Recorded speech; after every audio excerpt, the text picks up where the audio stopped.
Shot in 4K ultra high definition. Your number one source for local news. WRAL News. Coverage you can count on. It was a wet night last night, but that rain is pulling out. I'll show you what time the sunshine returns. Plus, the man accused of hitting and killing an 11-year-old in the Raleigh Christmas parade prepares to face a judge as he faces a new charge of manslaughter. And will PNC Arena keep its name? Why the venue might not get the final word on what comes next as a 20-year contract comes to an end. As long as they don't change the product of what's happening inside, it's been really good the last several years. I'm Jeff Hogan. It's good to have you with us. And I'm Renee Chu. We had some rain move through overnight. I didn't hear any of it. I slept soundly, but now it's clearing on out. Meteorologist Elizabeth Gardner in the WRAL Severe Weather Center with this cooler start. And we do still have just a little bit of light patchy rain here in our northeastern counties as it starts to pull away. So we'll zoom in here just to the west of Enfield and back to the east of Henderson. It's moving to the south, and that is key. So you see the direction here. Our wind is coming out of the north, and that's making it feel chilly for us this morning, and it's going to feel chilly for a good bit of the day today. Here's a look at Futurecast, and you can see this morning just an isolated shower or two as we kick things off, but it's not going to last much longer. We do end up seeing some sunshine that starts to break out closer to lunchtime. There's lunchtime. You can see the clouds beginning to thin out just a little bit, but our flow continues to come today out of the north, so it's going to keep our temperatures on the cooler side as we get through the afternoon. 50 degrees right now. We take a live look at downtown Raleigh. This is City Plaza from the Jimmy V camera, and it's still a little bit damp on the streets. I saw a few puddles as I was coming in. It's 43 in Roxborough and South Hill, 51 in Fayetteville, 49 in Southern Pines. And these temperatures are running anywhere from 5 to 10 degrees cooler than yesterday in some places. We're going to keep temperatures in the 40s for a while. We only climbed to 52 at lunchtime, so that's noticeably cooler in the afternoon. Yesterday we were in the 60s, and today our highs remain in the 50s. But not for long. We're going to see our temperatures taking a nice jump for tomorrow, and it's warmer into the weekend. But we also have some showers that I'll walk you through coming up. Elizabeth, thanks. This morning, the driver of the truck that hit and killed an 11-year-old girl during the Raleigh Christmas parade is set to face a judge. This comes a week after Landon Glass was indicted on a charge of manslaughter. WRAL's Nia Hardin is live outside the courthouse where Glass will be later today. Nia. Yeah, Glass will be here facing that new charge, involuntary manslaughter, which is also considered to be a felony. Landon Glass already faces misdemeanor charges of death by motor vehicle, reckless driving to endanger, and carrying a firearm at a parade. There's also failure to reduce speed and improper brakes. Glass was driving a pickup truck last November in Raleigh during the Christmas parade when it lost control before hitting 11-year-old Haley Brooks. WRAL will be at today's hearing, and we'll have an update for you in our later newscast. Nia Hardin, WRAL News in Raleigh. Police in Rocky Mount are asking for your help in finding a missing man. Christian Bowers was last seen on Habersham Court around 3 yesterday afternoon. Officers say the 33-year-old was wearing a black jacket, green camo pants, and black shoes, as well as black frame glasses. Bowers suffers from developmental disabilities. Police have already used canines and aerial equipment to try and find him. If you've seen Bowers, call 911. We're working to learn if charges will be filed in a deadly stabbing at a business in Knightdale. Police have only told us a 43-year-old man is in custody. We know 49-year-old Delavius Gilbert was stabbed several times along Spectrum Drive. He later died at the hospital. One viewer shared video of officers trying to save his life.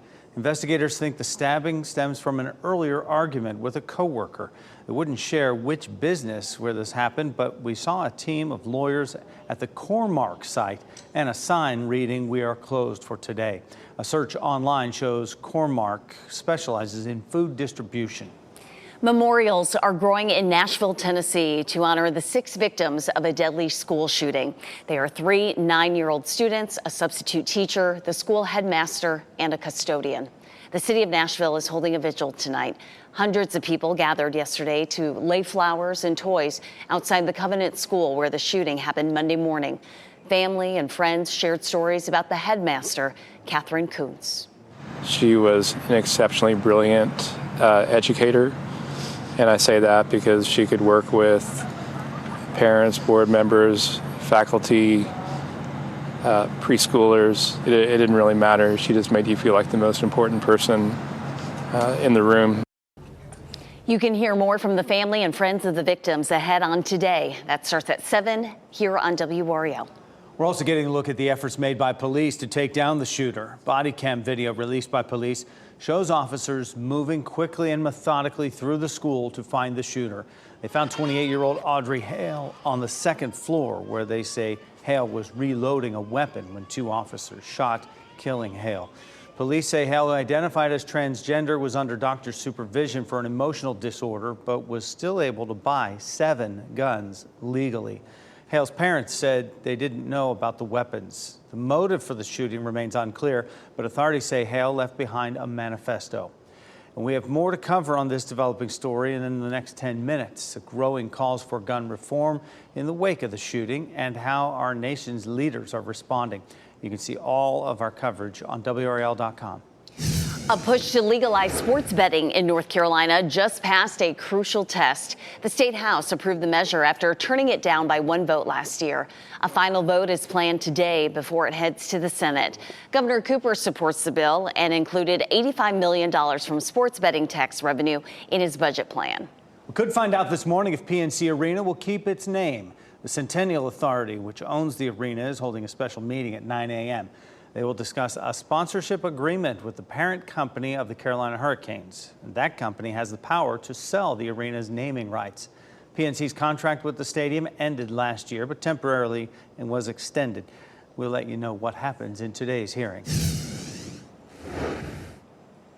Federal financial regulators will answer questions again today about what led to the collapse of Silicon Valley Bank and Signature Bank. They'll testify before a House committee on Capitol Hill, where you are looking live right now. They spoke to the Senate Banking Committee yesterday. Investigators want answers as the federal government tries to prevent further banking failures. Regulators say they spotted red flags at Silicon Valley Bank in 2021 when it was cited for interest rate and liquidity risks. This is a textbook case of bank mismanagement. They didn't take the action necessary. They were quite vulnerable to risk, to shocks, and they didn't take the actions necessary. The federal government stepped in to guarantee deposits at the 2 failed banks. Raleigh-based First Citizens Bank finalized a deal Monday to buy Silicon Valley Bank. Could be another miserable day for people driving near the North Carolina coast as a big wildfire continues to spread. Take a look. The North Carolina Forest Service posted these pictures on Facebook last night showing the smoke from the last resort fire in Terrell County. Officials say that smoke could lead to road closures as far away as Beaufort and Greenville. The fire has burned more than 5,200 acres right now. It is 45% contained. Investigators say it started after debris burn jumped containment lines. There have been no injuries reported so far. Some of the largest employers in our area will address questions about their impact on climate change today. The Raleigh Chamber of Commerce is hosting its inaugural sustainability conference. EPA Director Michael Regan, who's a native of Goldsboro, will speak at the event. He'll join companies in encouraging sustainable practices. Local leaders say that helps more than the environment. It also helps the economy.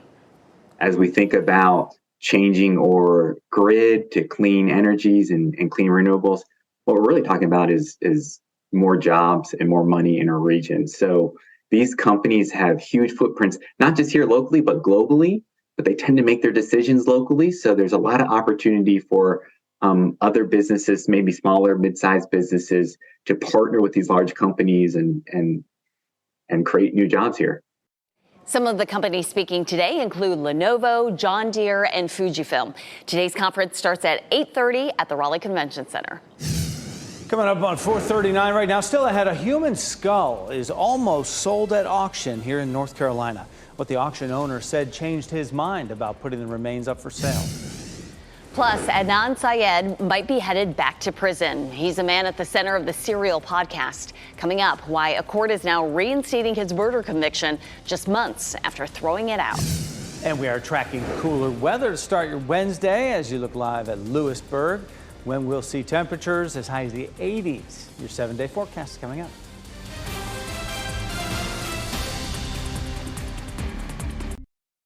From the WRAL Severe Weather Center, North Carolina's most experienced team of meteorologists. 442, we still just have a lingering sprinkle here northeast of Raleigh, just to the west of I-95 there. A little sprinkle there across parts of Nash County and up around Franklin County as well. That's almost out of here, and then we're going to end up with some drying conditions. We take a live look at Apex, and it's still a little damp out there, but the roads are already starting to dry out pretty nicely for us right now.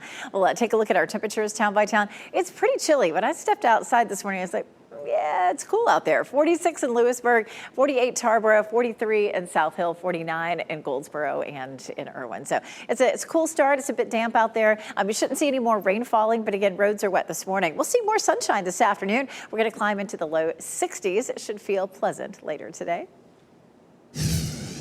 Calls are growing this morning for gun reform in the wake of Monday's deadly shooting in Nashville, Tennessee. Let's pass meaningful gun safety legislation and need to look at every possible way to do so. We must give families the peace of mind to send their kids to school without fearing for their lives. President Biden called for a ban on assault-style rifles during a trip to Durham yesterday, but Republicans in Congress say they'll block any bans like that. They say it's about protecting constitutional rights. On the other side, all they want to do is take guns away from law-abiding citizens. Before they even know the facts, the first thing they talk about is taking guns away from law-abiding citizens. And that's not the answer, by the way. According to data from the Gun Violence Archive, there have been more than 130 mass shootings in the U.S. this year, and those include cases where more than 4 people are shot. New surveillance video from a deadly fire at a Mexican migration facility shows guards seemingly making no attempt to rescue people who are trapped. We want to warn you, this video we're about to show is disturbing, so look away now if you need to. Here we go. It shows the fire beginning as migrants burn mattresses in their detention cell as a form of protest. Guards can be seen walking around outside the cell as smoke begins filling the room and the fire spreads. Mexico's president says the migrants started the fire when they learned that they would be deported, and at least 39 died and at least 29 more were injured. Adnan Syed, whose murder conviction became the focus of the podcast Serial, may be headed back to jail. An appeals court just reinstated his conviction. Syed was found guilty of killing Hae Min Lee back in 1999, but prosecutors recently dropped the charges against him. Now this appeals court says the judge overseeing Syed's case violated the rights of Lee's brother. They say he wasn't notified of the hearing where the charges were dropped.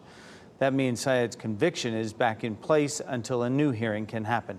Syed doesn't have to go back to prison yet, though his lawyers have 60 days to discuss next steps. A human skull will be left to the care of a Native American group after it almost went up for auction.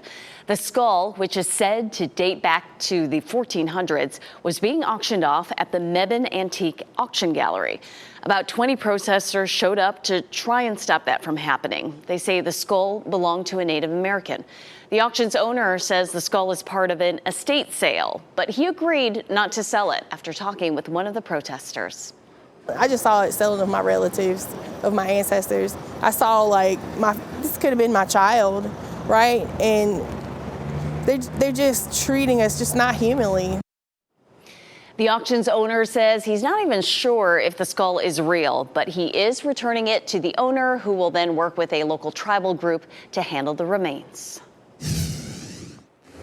Happening right now in the WRAL Live Center, sportswear maker Adidas is retracting 48 hours after asking the U.S. Trademark Office to reject a Black Lives Matter application for a trademark featuring their signature 3 parallel stripes. Adidas has told the Trademark Office that the Black Lives Matter Global Network Foundation's yellow stripe design was confusingly similar to its own famous mark, but now they are retracting. Adidas says that it's been using the logo since the 1950s, and the Black Lives Matter design would likely make shoppers think their goods were connected to it. The group did apply for a federal trademark back in November of 2020, covering a yellow 3-stripe design to use on a variety of products. Michelle, thanks. And a special recognition for a member of our WRAL family. Raleigh Magazine chose our very own Elizabeth Gardner as one of the women shaping Raleigh this year. Elizabeth posted these pictures on Facebook yesterday at a gala to share the big news. Elizabeth, congratulations. Raleigh Magazine also featured her as one of the local meteorologists blazing trails in her field, and they're just validating what we see every day, Elizabeth. Oh, that is so sweet. I tell you what, there was so many amazing ladies that were there on Monday night. It was so much fun to get to talk to all of them and just to see what women are doing in Raleigh. It's really impressive. I was highly honored to be included in that very impressive group. We take a look at what's happening out there right now. This low pressure system pulling offshore, taking the rain along with it. We're going to gradually start to see some sunshine this afternoon. Really, the rain just fell, overnight. It's done. It's a little wet in places, and we're still going to see some cloud cover out there this morning. Our wind is coming out of the northeast today, and so that's going to keep our temperatures on the cool side. We'll barely climb up into the low 60s for this afternoon. There's lunchtime, though. By lunchtime, we should see a bit more sunshine with a few lingering clouds, and then we clear overnight tonight, and it'll be a fairly chilly start to the day tomorrow. Let's talk about some of those temperatures. Let's take a look at what's happening outside right now. This is a live look from our Jimmy V camera down through City Plaza toward Memorial Auditorium. 50 degrees right now. Temperatures likely to drop on into the 40s. We're seeing a lot of places falling into the 40s right now. We're going to hold it in the 40s almost until lunchtime, so that's going to feel pretty chilly for us. It's 50 in Fayetteville right now and Rocky Mount, but 48 in Goldsboro, 49 in Clinton, 49 in Southern Pines, 43 in Roxborough and in South Hill. We are on a way to a warm-up. This is going to be the bottom in terms of our high pressure, in terms of our high temperatures for this week. Our normal high is 67. We'll creep up to 61 this afternoon. Close to normal Thursday. Thursday looks great. And Friday also, we're going to see a slight chance of showers late on Friday. We're going to walk through the timeline for that. We have the Durham Bulls home opener on Friday, and then, of course, Dreamville over the weekend. Big differences in the temperature for that, too. Looking at 81 Saturday and 68 on Sunday. Sunday will be drier, and Saturday, we're still looking at a chance for some showers. Right now, because of that high pressure system sitting offshore, we're seeing our winds coming from the north, so it's cool today. We highlight the arrows in blue when it's cool. And then we'll see variably cloudy, variable winds, I should say, until we get to Thursday. And then we start to see that flow shifting to southeasterly and then southerly on Friday. And that's going to warm our temperatures up into the 80s. So we're going to see that big wind shift over the next few days that starts to bring the warmth back in. So it'll be a warm day on Friday, highs in the upper 70s at game time at 6:35, 73 degrees, and a slight chance of some showers. So we'll be watching out for that. We're going to go through the timeline for the rain and talk about when it could begin and how long we'll see that rain during the day on Saturday for Dreamville. After that, we dry out nicely Sunday, Monday, and Tuesday. Thanks, Elizabeth. Tickets may be sold out for Dreamville in Raleigh, but you can still see some top-tier artists this weekend, all for free. Next, who's headlining this special show you might not know about? Plus, the one step needed today that could make it easier to buy a handgun in North Carolina.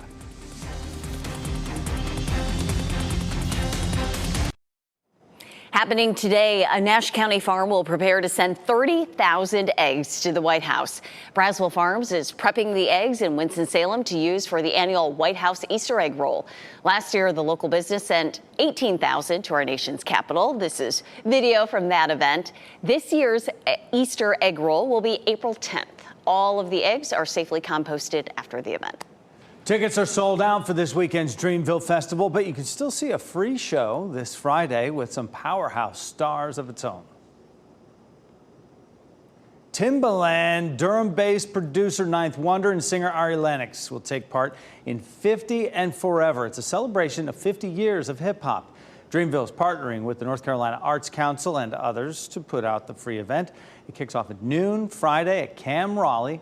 We've posted more information on it at WRAL.com.